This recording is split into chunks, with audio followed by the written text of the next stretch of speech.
வணக்கம். விஜய் டிவியில் சில்க் சுமிதா அவங்களோட பாடல் எடுத்து போட்டிருக்காங்க. இதில் சில்க் சுமிதா எப்படி இறந்தாங்க, அவங்க பாடலை போட்டிருக்கிறதுனால நம்மளுக்கு ஏதாவது ஒரு லாபம் இருக்கா இல்லையா? இது ரொம்ப முக்கியமான விஷயம். ஏன்னா பெண்களை நம்ம எப்படி மதிக்கிறோம் அப்படிங்கிறதுக்கு இந்த வீடியோ ஒரு உதாரணமாக இருக்கும் அப்படிங்கிறத நம்பி இந்த வீடியோ உங்கள்கிட்ட பதிவிடுறேன். இதை அதிக பேர்கிட்ட பகிருங்க, ஷேர் பண்ணுங்கள். அதே மாதிரி உங்களோட கமெண்ட்ஸ் எனக்கு ரொம்ப முக்கியம். உங்களோட கமெண்ட்ஸ் எவ்வளோக்குள்ளோ போடுறீங்களோ அது மூலிமா இன்னும் நான் தெரிஞ்சுக்கிறதுக்கு ஆசைப்படுவேன். நீங்கள் என்ன தெரிஞ்சிருக்கீங்கன்னு நான் தெரிஞ்சுக்கிறதுக்கு ஆசைப்படுவேன். இப்போ வீடியோக்குள்ளே போவோம். சில் சுமிதா அம்மையார் என்ன அப்படின்னு கேட்டிங்கன்னா, அவங்க வாழ்ந்துகிட்டு இருந்த பீரியடில் உண்மையிலேயே சொல்கிறேங்க, ரஜினிகாந்த் கமலஹாசன் மட்டும் இல்லைங்க, ஏகப்பட்ட நட்சத்திரத்தை வளர்த்து விட்டவங்க அவங்க தான். ஏன் அப்படின்னு கேட்டிங்கன்னா, என்னதான் கமலஹாசன் ஒரு பெரிய அளவில் நடனம் ஆடினாலும் சில் சுமிதாவோட நடனம் அப்படிங்கிறது பார்ப்பதுக்கு ஒரு ஒரு என்னன்னு கேட்டிங்கன்னா, ஒரு பாடலுக்கு பார்ப்பதற்கு ஒரு விஷயமா இருந்துச்சு. இதில் பெரிய உதாரணம் எடுத்திங்கன்னா, சில் சுமிதா அம்மையார் இப்போ இருக்க மாதிரி கவர்ச்சியாக அந்த காலத்தில் ஆடலை. ஒரு நல்ல அவங்களோட பாடல்லாம் நீங்கள் கவனிச்சிங்கன்னு பார்த்தீங்கன்னு வச்சுக்கோங்களேன், ஜிகனா உடைய அணிஞ்சு பாடிக்கிட்டு இருப்பாங்க. அப்படி ஜிகனா உடைய அணிஞ்சு பாடிக்கிட்டு இருக்கும்போது நம்ம அந்த உடையை கவனிக்கும் போது உடலை கவனிக்க மாட்டோம். எப்படி ஆண்களுக்கு சிக்ஸ் பேக்ஸ் இருக்கோ அந்த மாதிரி சில் சுமிதா அம்மையார் அவங்களுக்கு என்னென்ன தெரியுமோ அந்தந்த இடத்துல என்னன்னு கேட்டிங்கன்னா, அவங்களோட பாவனை நம்ம பார்க்கணும் அப்படிங்கிறதுக்கு எந்தெந்த இடத்துல உச்சத்தை அடையணுமோ அந்த உச்சத்தை அடைஞ்சவங்க சில் சுமிதா அம்மையார். ஆனால் அவங்க இறந்து போனது அப்படின்னு நினச்சி பார்க்கும், அதாவது நான் எதுக்காக கமலஹாசன் ரஜினிகாந்தை வளர்த்து விட்டதுக்கு சில் சுமிதா தான் காரணம் அப்படிங்கிறது சொல்கிறேங்கிறது இப்போ நீங்கள் புரிஞ்சுப்பீங்க. அவ்வளோ பெரிய உச்சத்தை அடைஞ்சவங்க எதுக்காக இறந்தாங்க அப்படின்னு சொல்லி பார்க்கும்போது அங்கே தான் ரொம்ப முக்கியமான விஷயம் இருக்குது. கல்வி. அவங்க கிராமத்துலேருந்து என்னன்னு கேட்டிங்கன்னா இங்கே வந்திருக்காங்க. இங்கே கிராமத்தில் பசியும் பட்டினியுமா இருந்து கூட இங்கே ஒரு உச்சத்தை அடைஞ்ச ஒரு நட்சத்திரம். ஆனால் ஏதோ ஒரு காரணம் எந்த விருத்தினால் என்ன ஆகுதுன்னு கேட்டிங்கன்னா, அவங்க தற்கொலை பண்ணிக்கிறதுக்கான காரணங்கள் உண்டாகுது. அதுக்கு அவங்களுக்கு கிடைக்காத நட்பு இல்லை காதலரா அப்படிங்கிறது சொல்லிக்கிட்டு இருக்காங்க. ஒரு கிராமத்துலேருந்து இந்த அளவுக்கு உச்சத்தை அடைஞ்சிருக்காங்க. ஆனால் அவங்க வாழ்ந்துல காட்டணும். அவங்க கடைசி வரைக்கும் வாழ்ந்து காட்டி அந்த உச்சத்தை அடையிறதுக்கு நான் ஒரு நட்சத்திரமாக இருக்கேன் அப்படிங்கிறத யோசிக்கணும்ல. அதுக்கு அது என்னன்னு கேட்டிங்கன்னா, அது இல்லாமல் தற்கொலையில் முடிஞ்சு போச்சு.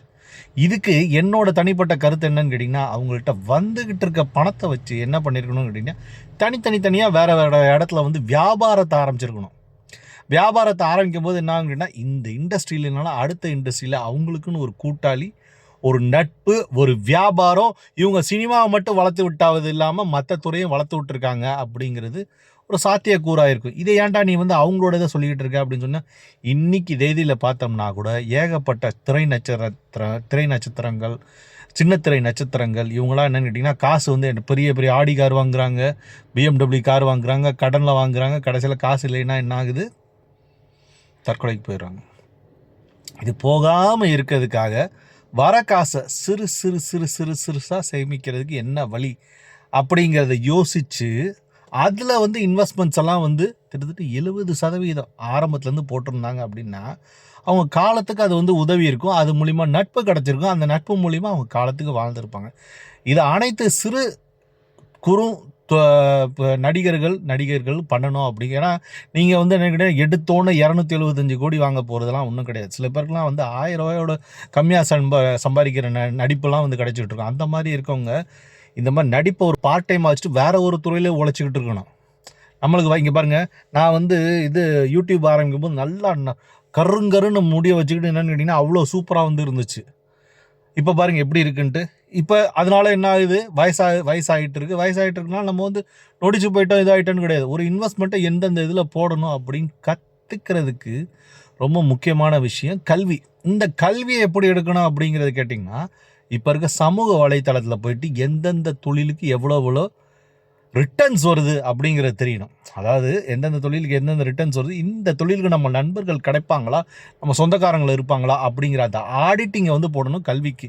இது வேலைக்கு என்ன பண்ணணும்னு கேட்டிங்கன்னா, எந்தெந்த தொழிலுக்கு எவ்வளோ சம்பளம் கிடைக்கிது அதிகமாக. அதாவது ஒரு கோர்ஸை ஒன்று படித்தோம்னா அந்த கோர்ஸுக்கு கிட்டத்தட்ட 1000 வேக்கன்சி இருந்துன்னா தைரியமாக அந்த கோர்ஸுக்குள்ளே போகலாம்.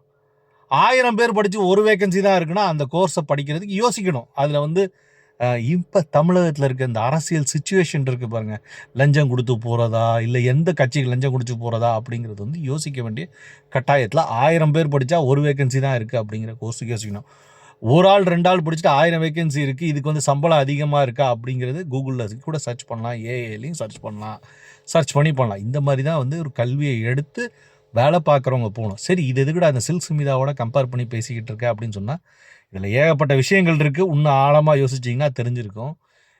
இப்போ சமூகமாக நான் சின்ன வயசில் இருக்கும்போது என்னென்னு கேட்டிங்கன்னா, ஒரு நடிகை மும்தாஜ் அப்படிங்கிறவங்க நான் ஸ்கூல் படிக்கும்போது என்னென்னு இந்த கட்டிப்பொடிடா சாங்கை பாடிட்டு இன்றைக்கி அவங்க ஃபீல் பண்ணிக்கிட்டு இருக்காங்க. நீங்கள் இதுக்கெலாம் வந்து ஃபீல் பண்ண தேவையில்லை. வருங்கால சங்கதியர்கள் ஆணுக்கு என்ன பிரிவினை கொடுக்கணும், பெண்ணுக்கு என்ன பிரிவினை கொடுக்கணும் அப்படிங்கிற அந்த கல்வித்தரம் கொஞ்சம் கொஞ்சமாக வந்துக்கிட்டு இருக்குது.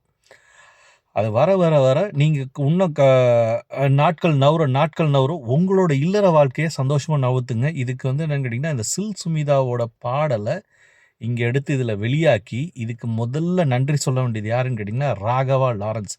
நீங்கள் மும்தாஜ் மேடம் நீங்களும் என்னென்னு கேட்டிங்கன்னா முதல்ல நன்றி சொல்ல வேண்டியது ராகவா லாரன்ஸ். இப்போ இருக்க ஜெனரேஷன்ஸ்க்கு என்ன ஒரு பெரிய விஷயம் அவர் பண்ணியிருக்காரு அப்படின்னு கேட்டிங்கன்னு வச்சுக்கோங்களேன். ஒரு 15 வருஷத்துக்கு முன்னாடி ஒரு மேடையில் அவர் பேசும்போது என்ன சொல்லியிருக்காருன்னு கேட்டால், இந்த நடனம் ஆடுறத கவர்ச்சியாக பார்க்குறாங்கன்னு சொல்லிட்டு அவங்கக்கிட்ட நிறைய பேர் சொல்லியிருக்காங்க. அதுக்கு அவர் சொன்ன ஒரு விஷயம் என்ன அப்படின்னு கேட்டிங்கன்னு வச்சுக்கோங்களேன், உடையில் அந்த நடனம் ஆடுறவங்க கவனிச்சாங்கன்னா அந்த கவர்ச்சி போயிடும், அதை எப்படி மாற்றணும்னு நம்மளை மாதிரி நடன ஆசிரியர் யோசிக்கணும் அப்படின்ட்டு இருக்காரு. அது இன்றைக்கி மாறிடுச்சு. என்ன ஒரு விஷயம் அப்படின்னு கேட்டிங்கன்னா, நம்ம வந்து என்ன கேட்டிங்கன்னா ஒரு 6 பேக் 7 பேக் காட்டிக்கிட்டு இருக்குது, இல்லை என்ன கேட்டிங்கன்னா ஒரு பெண்ணோட அந்தரங்கத்தை கொஞ்சமாக காட்டிக்கிட்டு இருக்கிறதோட உடையில் ஒரு என்னென்னு கேட்டிங்கன்னா ஒரு மினிக்கிற மாதிரி இல்லை அந்த உடை வந்து அழகாக இருக்க மாதிரி என்ன ஆகுதுன்னா அப்போ பார்க்கும்போது அந்த உடை தான் தெரியுமே தவிர உடல் தெரியாது. அப்படி தான் இன்றைக்கி முக்கால்வாசி இந்த பாட்டு பாடிக்கிட்டு இருக்க அந்த பெண்களும் சரி ஆண்களும் சரி அதை போட்டிருக்கிறது கொஞ்சம் பெருமையாகவும் இருக்குது. இது காரணம் ராகவா லாரன்ஸு அந்த அம்மையாரையும் சில்க் சுமிதா அம்மையாரையும் பெருமைப்படுத்துகிறதுனால இந்த ஷோ மிக அருமையாக இருக்குது.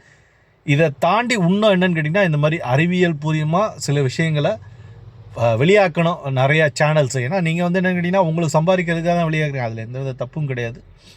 அறிவியல் பூர்வமாக ஒரு தெளிவான விளக்கம் கொடுத்து வெளியாக்குறது ரொம்ப நல்லதாக இருக்கும் அப்படிங்கிறது என்னோட தனிப்பட்ட கருத்து. நன்றி.